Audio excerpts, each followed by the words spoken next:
no particular anxiety. I think everybody felt, well, the ship wouldn't sink, you know. There was a bunch of religious sect people aboard. They were singing Nearer, My God, to Thee, and that didn't help the situation any. See, they must have, that was something that was done on the Titanic when that sank. But at this one particular moment, I was just as calm as could be. I figured, well, if this is the end, I'm ready. And the children, no water, Mommy, no in the water, Mommy, we want not to go in the water. I'm James Whitmore. The people you have just seen lived through one of the greatest sea disasters of our time. You are about to see the story of the Andrea Doria, her collision with the liner Stockholm, and of those who survived. This is a story of survival.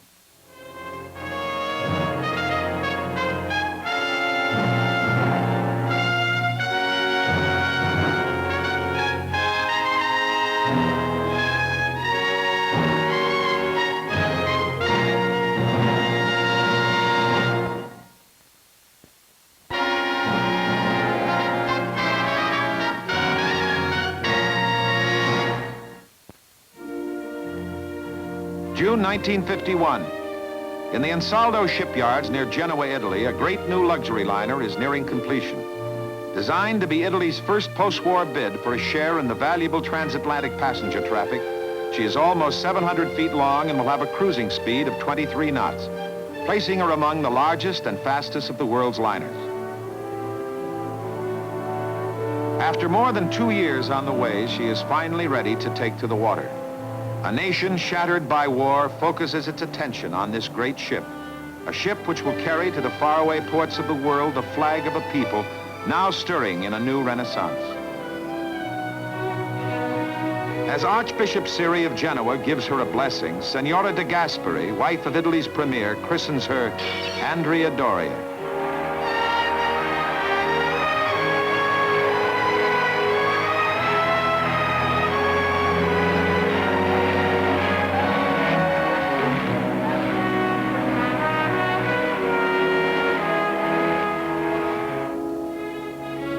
Other ships plying the Atlantic may be larger or faster, but none can claim to be more beautiful.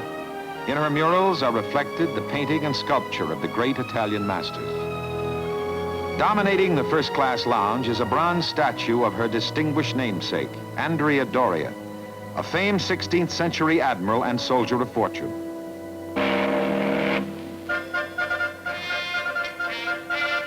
December 1952. The Doria moves out for her first sea trials. She now comes under the critical gaze of the Italian maritime authorities.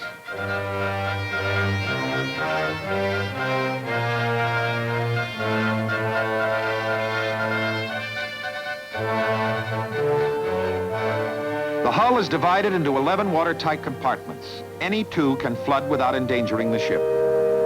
In addition, she is fireproof and carries lifeboats for 2,000 people. Dominating her superstructure, radar, sweeping a safe course through the heaviest weather or the blackest night. A great ship is more than a thing of steel and paneled wood. A great ship has a soul, has life, breathed into her by the painstaking artisans who make her a thing of beauty unique in all the world. Such a ship is the Andrea Doria. The Doria proves herself a lady, as efficient as she is beautiful. And she is accepted for service with a salute.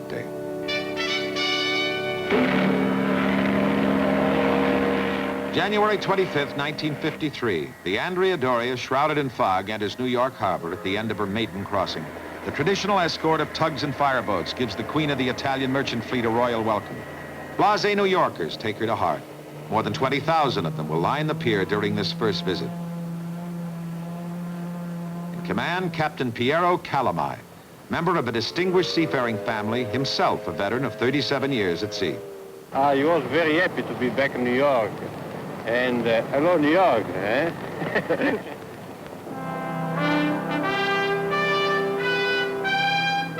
July 17th, 1956, the Andrea Doria leaves Naples for New York on her 51st transatlantic crossing.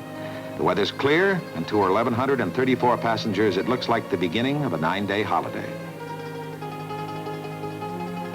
Night works a special kind of magic on a great liner like the Doria, and few can resist the evening's round of activities. For many, bedtime comes late. For some, each day begins with services in the ship's small but ornate chapel. For those who worship the sun, too, the Doria has much to offer, and the warm July weather draws the passengers out on deck.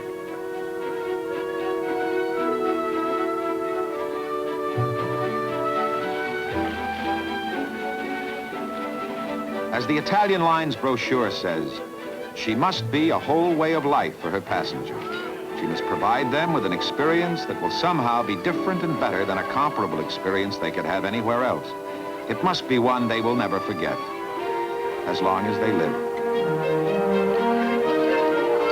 The captain gave cocktail parties and dances and costume parties and good food, wonderful food, and very comfortable. It was a very lovely ship.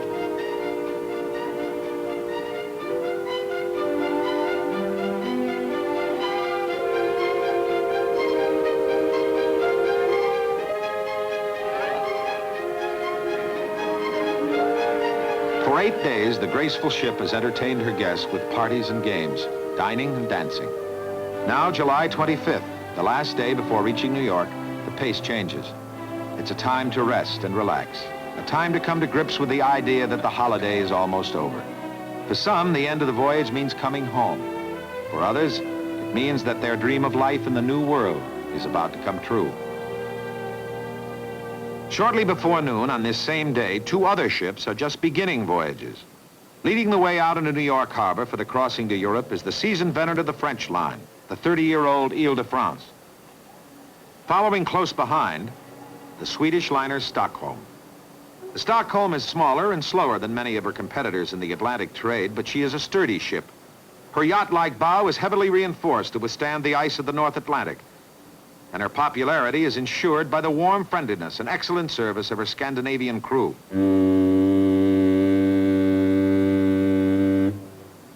The Doria has, since 2:40 in the afternoon, been running in a heavy fog.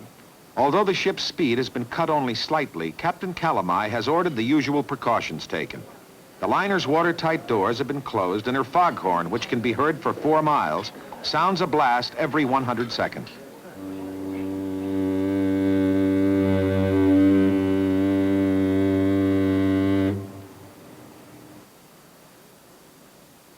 The fog is so terrible that we are in big danger. He said, "What you speak? We are not in danger. The horn is not blowing. When we are in danger, the horn will blow." In this moment, we heard the horn. Then he said, "You are right, Mrs. Sherman. We are in danger." On the last night out, everything is relaxed and informal. With the captain's dinner behind them, shipboard acquaintances spend a last leisurely evening saying their farewell. Even the dancing this last evening is subdued, and the orchestra sets a mood of nostalgia with the sentimental and frequently played Arrivederci Roma.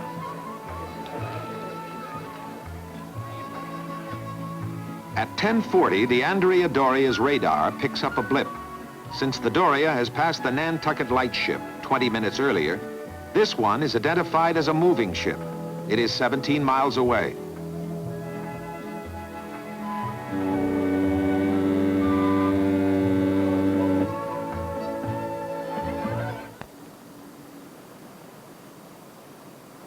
On the Stockholm, 3rd Officer Carstens has the bridge duty until midnight.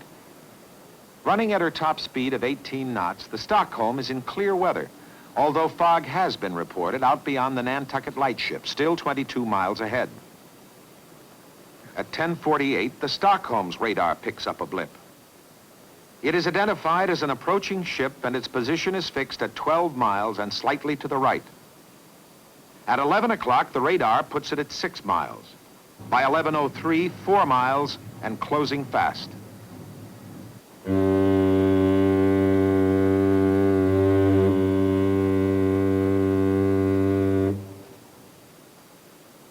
Two minutes later, at 11:05, Captain Calamai on the bridge of the Doria fixes the approaching ship on his radar at 5 miles. 2 of his officers disagree, insist that the oncoming ship is 3.5 miles away. Calamai orders a slight turn to the left, 4 degrees, to widen the space for a right-to-right passing. 11:06. The Stockholm, still running in the clear, sights lights for the first time on her left side. Her radar puts the ship they belong to at less than 2 miles now. Carstens orders a 20-degree turn to the right to conform with a left-to-left passing. Just as the liner turns into her new course, Carstens is momentarily interrupted and turns away to answer a telephone call.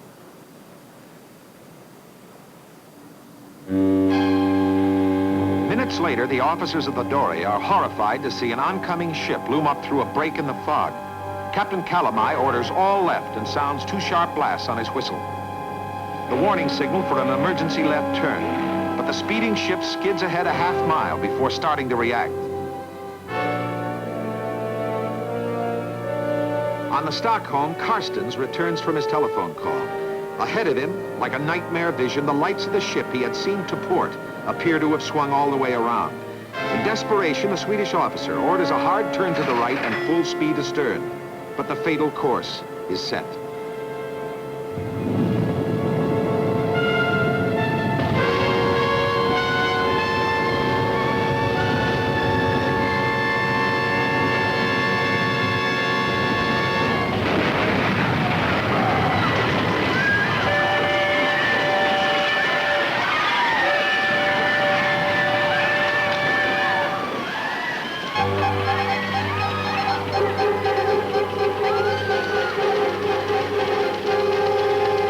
Seconds of the first SOS, ships all over the area are now heard answering the distress call. The messages are also received by the Coast Guard's Rescue Center in New York City. The crash position is immediately plotted and the ships are identified as the Stockholm and the Andrea Doria. From ports along the eastern seaboard, Coast Guard cutters race to the scene. With nearly 2,500 lives in immediate peril, the largest peacetime sea rescue in history is underway.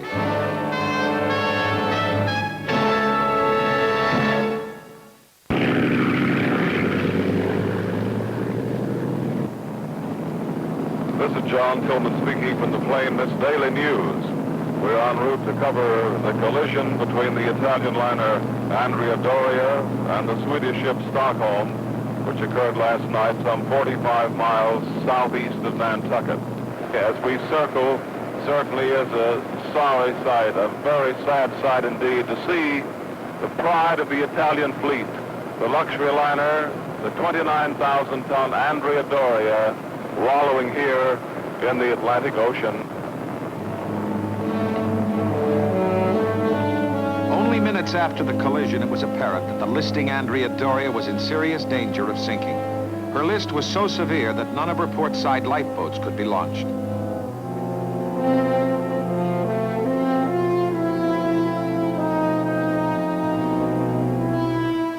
Although 40 feet of the Stockholm's bow has been ripped away in the collision, she remains seaworthy, and many of her lifeboats brought the first Doria survivors aboard. Of the 545 she's picked up, half are Doria crew members, a fact which will be the subject of much controversy.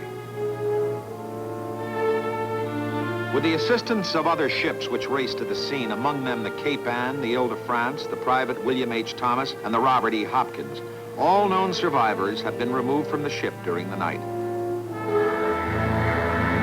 Of the several ships which raced to the disaster scene, perhaps none cheered the Doria's stricken passengers more than the Ile de France, which arrived with her sign and floodlights gleaming across the water. Now, as she returns to New York with 758 survivors aboard, she messages, "All passengers rescued, proceeding to New York full speed."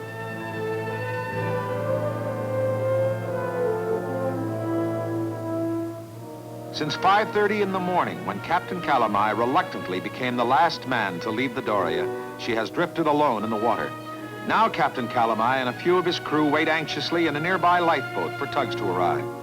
Their last hope is that the ship can be towed to shallow water, where if she sinks, she may at least be salvaged. At 7:40, U.S. Army and Coast Guard helicopters arrive and begin lifting the critically injured from the Stockholm's afterdeck. American helicopters came from shore and stood right above our deck and lowered what is called a basket for the wounded. First little girl that was put on, she was badly wounded.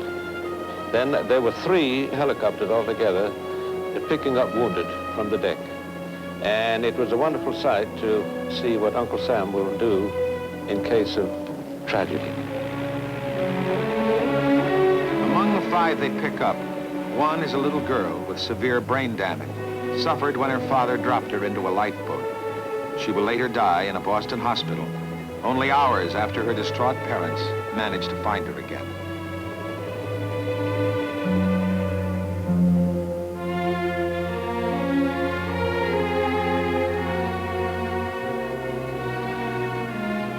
By 9:45, towing the Doria is out of the question.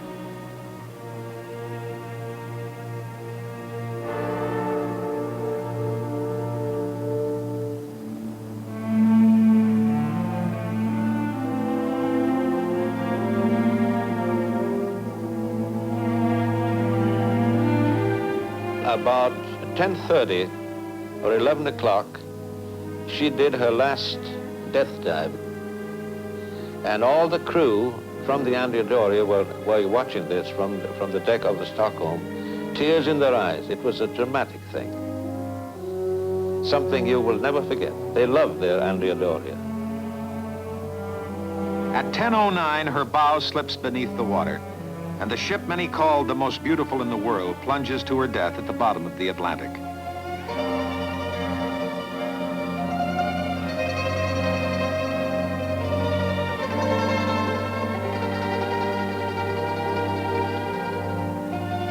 The Andrea Doria was due to arrive at Pier 84 at 9 a.m.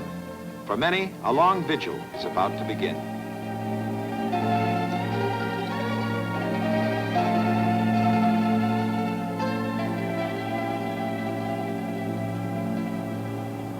The first survivors reach New York on the Ile de France. For the next 18 hours, they pour in on the 4 other rescue ships. Last to arrive is the crippled Stockholm. One little girl, scooped from her bed on the Doria by the Stockholm's bow, was carried back with it, and somehow, in this twisted wreckage, survived.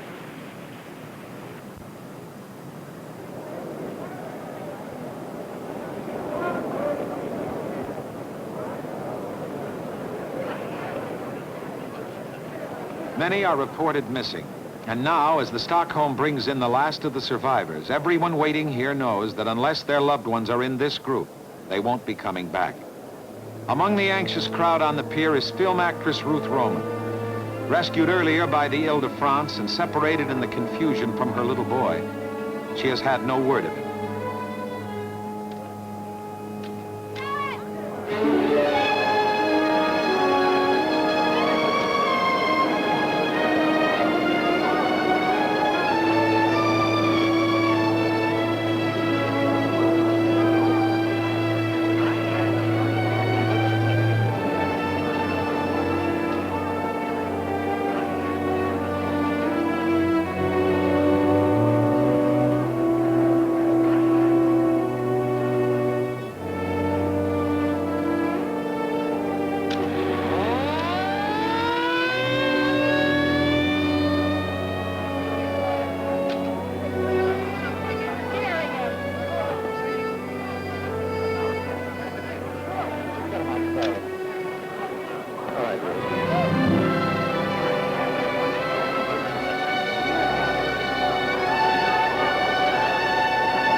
As the returning survivors begin to tell their stories, there is much apparent disagreement and confusion as to what actually occurred. When it collided, Yes, it's very loud.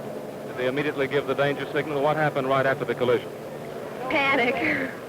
There was a despicable display of cowardice on the part of the complete personnel of the Andrea Doria from the captain down. I am very much satisfied. The crew's done a very good job. Otherwise, there would have been more casualties and more deaths if it wasn't for them. I could sing you a song or write you a book about them. We never saw an officer in the 4 hours we were there. We never heard one single solitary word from the bridge. Nothing was organized at all. We never saw, to use bad English, we never saw nothing. After dinner, we had gone to the bar to have a drink, and while sitting there, we remarked about the fact that there weren't any fog blasts, but thought that if radar was working, perhaps it might not be necessary. He said he was just waiting. He was doing nothing on deck. Was he afraid? Avevi paura? No. He wasn't scared. None. I couldn't begin to tell you this. I'm just too upset about the thing. Oh, I won't say anything. I will not say anything. I don't know. I just I jump on water. I don't know for myself.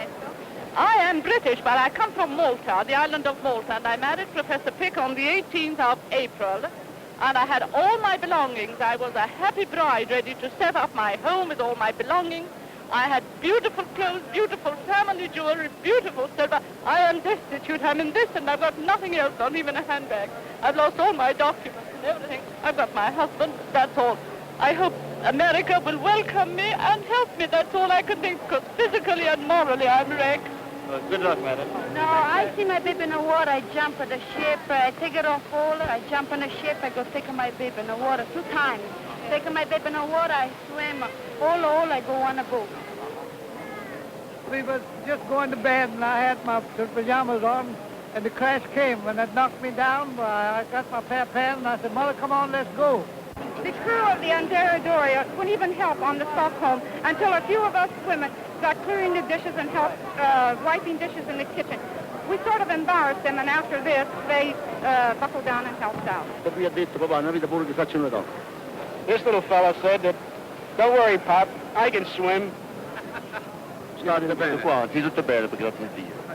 Everything went smoothly, and I know he told me before that he praised the seamen in saving this boy's life here, the little one.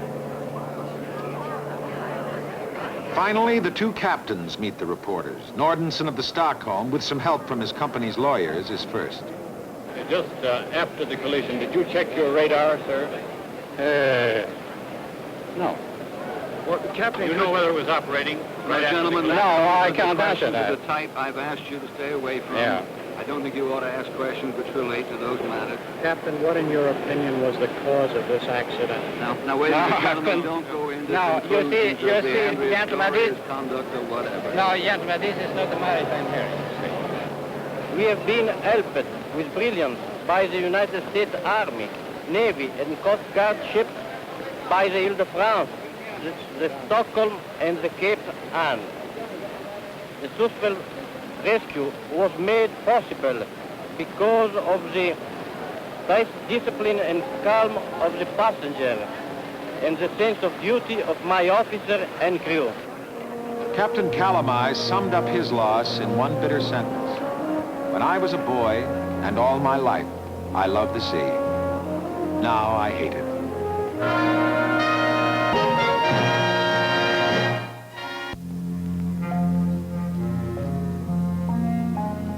Longitude 6950 west, latitude 4029 north, 225 feet below the surface of the Atlantic.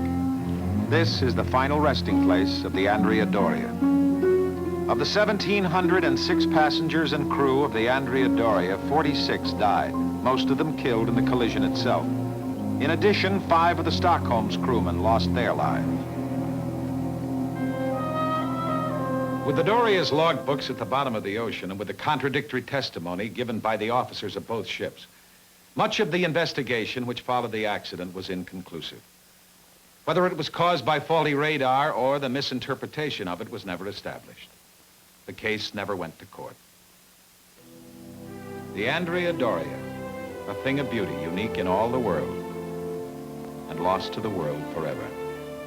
Silent witness to the frailty of man, to the imperfection of his inventions, but witness also to man's invincible will to survive.